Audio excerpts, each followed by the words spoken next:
Recovery, Kalyana Lakshmi recovery, ఇక చెప్పాలంటే చాలా ఉన్నాయి అధ్యక్ష. అధ్యక్ష గవర్నమెంట్ డెవలప్మెంట్ ఏజెంట్ ఉండాలి, రికవరీ ఏజెంట్ ఉండద్దు అధ్యక్ష.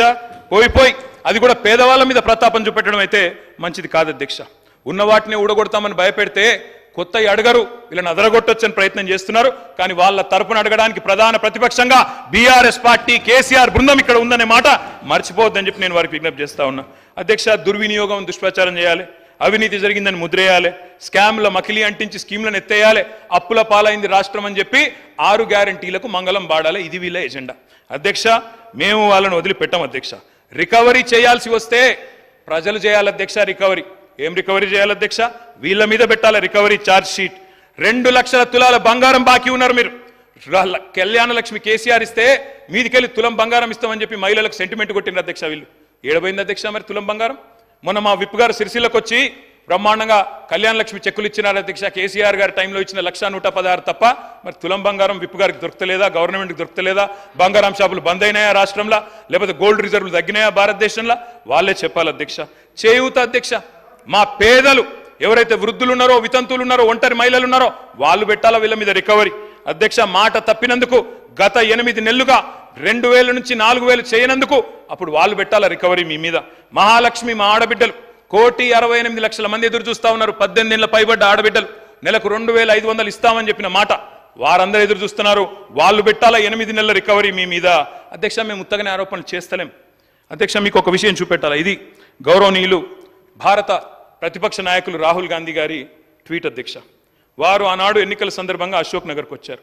వచ్చి వారు చెప్పారు అధ్యక్ష, ఇది వారి ట్వీట్, నేనేమి కల్పించట్లేదు, నేనేం చెప్పట్లేదు అధ్యక్ష. వారు 2 విషయాలు చెప్పారు. ఒకటేమో జాబ్ క్యాలెండర్ మొదటి సంవత్సరంలోనే 2 లక్షల ఉద్యోగాలు, ఇది రాహుల్ గాంధీ గ్యారంటీ అని చెప్పి ఒక ట్వీట్. తెలుగులో చేశారు, మనకు అర్థం కాదనుకొని తెలుగులో చేసినారు అధ్యక్ష. తెలంగాణలో కాంగ్రెస్ ప్రభుత్వం ఏర్పడిన ఏడాది లోపే 2 లక్షల నియామకాలను పూర్తి చేసి యువతకిచ్చిన మాట నిలబెట్టుకుంటాం. ఇది కాంగ్రెస్ నాయకులు పెద్దలు రాహుల్ గాంధీ గారు చేసిన ట్వీట్ అధ్యక్ష. యువతకిచ్చిన నేను వారికి పంపిస్తా ఉన్నాను తమరి ద్వారా అధ్యక్ష. నేను అడుగుతా ఉన్నా అధ్యక్ష, నిజంగా కూడా రాహుల్ గాంధీ గారు ట్వీట్ చూసిన తర్వాత, వీళ్ళ నిర్వాకం చూసిన తర్వాత, ఆ జోసెఫ్ గోబెల్స్ అని ఒక ఆయన ఉంటుండేన అధ్యక్ష, ఎవరు ఆ జర్మనీలో, ఆయన గిన్న బతికుంటే అధ్యక్ష ఎవరు వీళ్ళు ఇంత టాలెంటెడ్గా ఉన్నారు, వీళ్ళ దగ్గర ట్యూషన్ నేర్చుకుంటాను పోతుండేనేమో సార్ వీళ్ళ దగ్గరికి. ఎందుకంటే ఇంత అద్భుతంగా అబద్ధాలు చెప్పొచ్చని మాకు తెలియదు సార్ అధ్యక్ష. 30,000 ఉద్యోగాలు ఇచ్చినామని చెప్పి బడ్జెట్ స్పీచ్లో చెప్పారు అధ్యక్ష. 30,000 ఉద్యోగాలు. నేను అడుగుతా ఉన్నా అధ్యక్ష, 30,000 ఉద్యోగాలు ఎక్కడిచ్చారు సార్ అధ్యక్ష? ఐ రికమెండ్, నేను నాకు మొత్తం డేట్స్ ఉన్నాయి, నోటిఫికేషన్ ఎప్పుడు వచ్చింది, పరీక్ష ఎప్పుడు జరిగింది, మీరు ఎప్పుడు కాగితాలు ఇచ్చిన డేట్లు ఉన్నాయి చెప్పమంటే చెప్తా అధ్యక్ష. డేట్ స్టాఫ్ నర్స్ ఉద్యోగాలకు నోటిఫికేషన్ ఇచ్చింది 20 డిసెంబర్ 2022, పరీక్ష పెట్టింది ఆగస్టు 23, సింగరేణి ఉద్యోగాలు నోటిఫికేషన్ వచ్చింది జూన్ 22, తుది పరీక్ష పెట్టింది సెప్టెంబర్ 22, పోలీస్ కానిస్టేబుల్ ఉద్యోగాలకు నోటిఫికేషన్ ఏప్రిల్ 22, ప్రిలిమ్ పరీక్ష ఆగస్టు 22, ఫిజికల్ టెస్ట్ జనవరి 23, మెయిన్ పరీక్ష ఏప్రిల్ 23. ఇవన్నీ కలిపి 30,000 ఉద్యోగాలు మేమిచ్చినామని కేసీఆర్ గవర్నమెంట్లో పరీక్షలు పూర్తయ్యి మొత్తం జరిగిన తర్వాత ఇవాళ వచ్చి వీరు మేము ఉద్యోగాలు ఇస్తామని చెప్తున్నారు అధ్యక్ష. నేను వారిని ఒకటే అడుగుతా ఉన్నా అధ్యక్ష. 30,000 ఉద్యోగాలు ఇచ్చినామని చెప్పి బడ్జెట్ ప్రసంగంలో ప్రజలను తప్పుదోవ పట్టించినందుకు, తెలంగాణ యువతను తప్పుదోవ పట్టించినందుకు మీ మీద వేయాలి అధ్యక్ష ఛార్జ్ షీటు, రికవరీ. ఇది కరెక్ట్ కాదు అధ్యక్ష. ఈ రకంగా యువతను తప్పుదోవ పట్టించడం అధ్యక్ష. జాబుల జాతర పెడతారని ఆశిస్తే అబద్ధాల జాతర నడుస్తోంది. ఇంట్లో ఉన్న క్యాలెండర్ ఇంకో 4 నెలలు అయితే అది కూడా మారిపోతుంది, అయిపోతుంది. కానీ కాంగ్రెస్ చెప్పిన జాబ్ క్యాలెండర్ మాత్రం అత్తలేదు పత్తలేదు అధ్యక్ష.